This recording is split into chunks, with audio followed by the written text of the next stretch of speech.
Hey, Alexus, Love Beauties and Flawless Man. Welcome back to another podcast episode. We are going to have a raw and uncut conversation for educational purposes only. Explain what is your body count. Typically, people ask you that because they want to know how many previous people you've been with.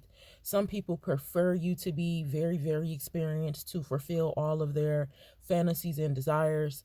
And while others prefer you not to have been touched at all, that way, they're your first intimate partner and they're able to teach you the things that like to be taught because people like to teach people, right? But when we talk about intimacy, that's something that should not be taught. And when we talk about body count, we don't realize how much we offend the other person. Think about the present moment where you're in. That person right now may have done some work, have changed. And when we are more compassionate and we think a little bit more about things and we have maybe a little bit of understanding of someone's life, we're not supposed to use people's testimony to make them feel bad or make them feel shame. We have people that have been abused, neglected, and all of those other words physically, mentally, spiritually, and emotionally as children.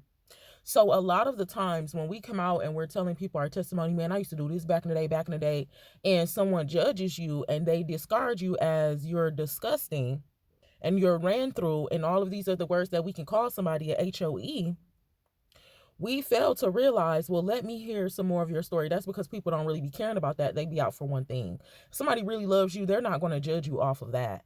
A real person is going to say, wow, and I'm looking at you today. You've been run through the mud like that, and I have the opportunity to look at you today. It's an honor, and I respect you because you made it out. Somebody else didn't make it out of that. Get to know somebody before you know their body. And the very people that ask you what's your body count, they never know your body, right? It's just instant gratification. Come on, Jesus. That's what it is. And typically, if someone is not trying to instantly gratify their desires, what they do is they can manipulate you in other ways and have you take your time. I know the 90-day rule. I've heard the 90-day rule. I heard these other day rules that we have, but we also have to be careful because we have manipulating people that will agree to do that.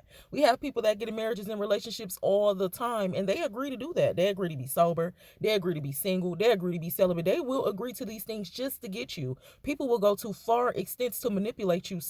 So, excuse me, look, I got choked up. Come on, Jesus.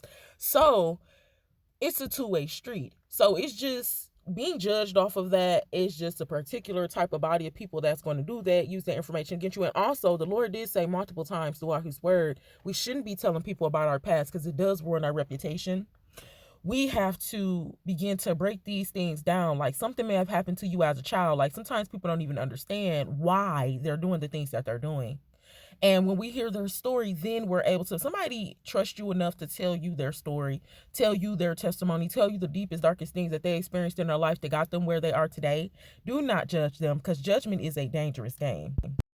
And you still have free will to have a type. If you don't want to be with somebody that's been with people already, that's your prerogative. You have that, and that's free will, right?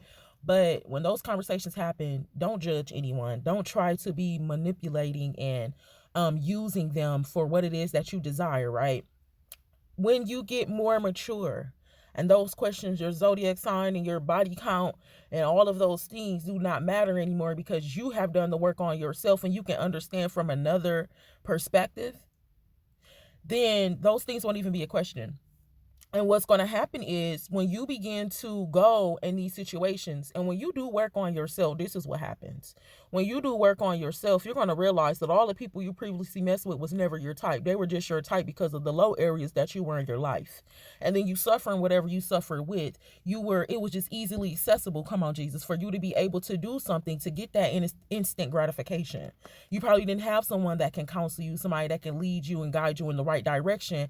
And whatever happened to you, it didn't have to be physical altercation when you were a child. It could have been verbal altercation when you were a child. So whatever demonic entities and demonic forces that has been spoken over your life, we don't realize that they play out into adulthood. And that is the reason why we do things and we think a certain way. When you sit down and you break down why you do things and why you think a certain way and you do your extended research and you get information from God that you may have forgotten about it, that you can't even look up on Google, Your perspective changed about a body count and about people in general. And then when you meet somebody, because see, this is a journey, this is a process. You might even meet that same type that's not even your type no more. But see, when we talk about backsliding, when you're on your healing journey, backsliding on your healing journey is not you purposely going back and doing things to see if it still works. And I even learned that backsliding is when you turn away from God, like completely.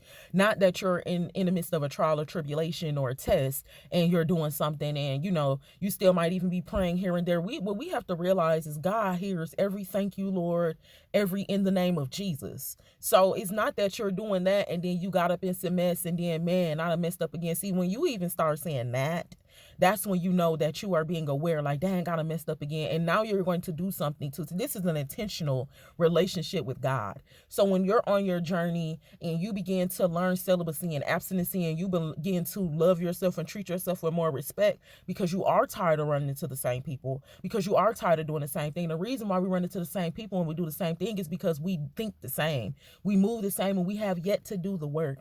The work is changing your character. The work is getting the information that you need to be who you want to be.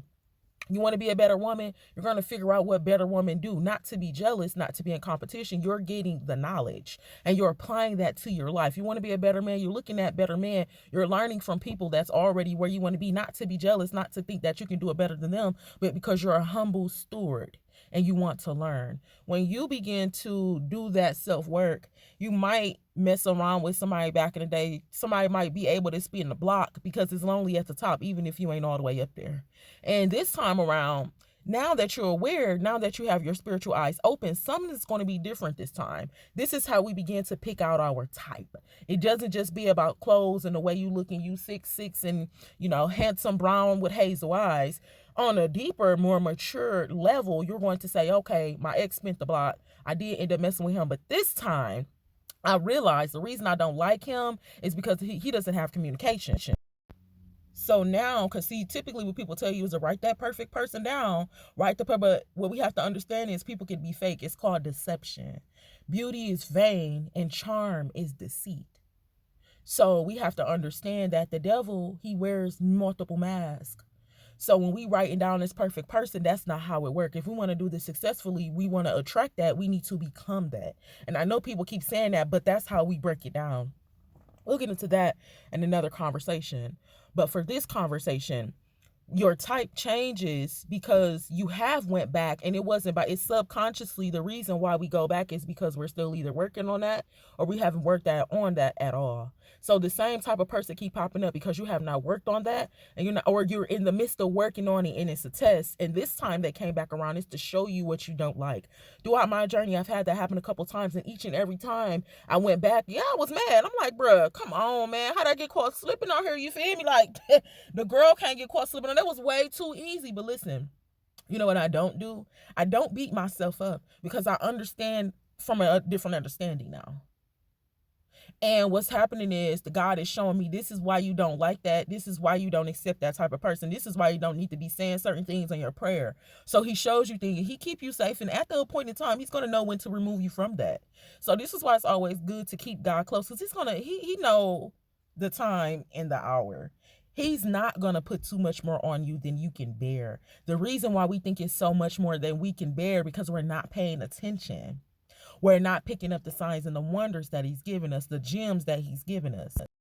So, Alexus Love Beauties and Flawless Man. The Lord did tell us that we'll come back and we'll actually pull up some scripts, but I know you can find it in Proverbs. I'm going to say like 20 something, but we'll get on that. But always do your extended research. You can go through Proverbs because that's one of the most wisest books ever that teaches you about structure of being a woman and being a man in general. And God gives us those tips and clues on how we can do that successfully. So he did tell us not to tell people your past because it ruins your reputation. The reason why is because everybody is not there. You got some people, come on, Jesus. You got some people that's doing business and they looking good and they fake, but they still gossiping behind the scenes. So if you slip up and tell them something because you up there now and you feeling all good, it can ruin your reputation because you didn't know they were still a hater at heart because they never sat down and they never depicted where that hating came from. They don't know hating is a family generational curse. Come on, Jesus. So we still have to guard ourselves even where we get to where we want to get to, even when we're around people, because people know how to put on face and mask. We got to remember that people been putting on face and mask this entire time.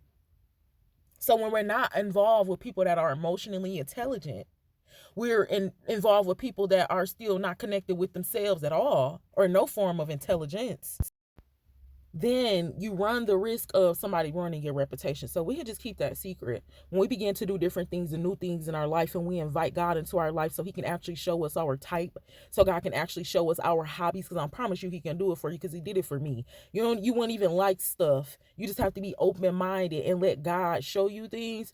A lot of stuff you won't even, it's going to be like a piece of cake, like I'm good, love, and joy. Alexus Love Beauties and Flawless Man. You don't have to tell nobody your body type. You don't. If you are interested in doing your extended research, I can give you some tips that I've done, and this is just for my own personal knowing. I was able to go back and do these different things. Matter of fact, let's make that a part two. Yeah, sir, because it's gonna be juicy. Let's make that a part two. I'll tell you what I did if you're interested in breaking down your body count, breaking down your type, and different things like that. And the reason we're doing that is to help yourself. I won't be slashing names, honey, because we don't do that. We ain't gonna be giving too much tea on that because we don't do that, honey. We keep everything private, okay? But I will be giving y'all some tips if you're interested in doing that. And this is for beginners. That will be just to break that down and help you to be more comfortable, and helping you get over the different hurdles that you've been in, so you can feel more comfortable and confident in your body, because your body is still valuable. It doesn't matter what you've been through. You're still alive. I love you. You're valuable. God bless you. And I'll see you back in part two.